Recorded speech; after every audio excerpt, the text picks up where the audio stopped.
हनुमान् श्रीपदो वायुपुत्रो रुद्रो नघोजरः अमृत्यवीरवीरश्च ग्रामवासो जनाश्रयः धनदो निर्गुणः शूरो वीरो निधिपतिर्मुनिः पिङ्गाक्षो वरदो वाग्मी सीताशोकविनाशकः शिवः शर्वत्परो व्यक्तो व्यक्तो धराधरः पिङ्गकेशः पिङ्गरोमा श्रुतिगम्यः सनातनः अनादिर्भगवान् देवो विश्वहेतुर्जनाश्रयः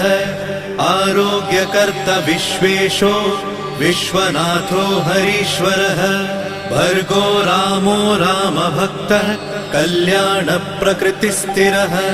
विश्वम्भरो विश्वमूर्तिर्विश्वाकारश्च विश्वपः विश्वात्मा विश्वसेव्योऽथ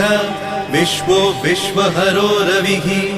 विश्वचेष्टो विश्वगम्यो विश्वध्येयः कलाधरः प्लवङ्गमः कपिश्रेष्ठो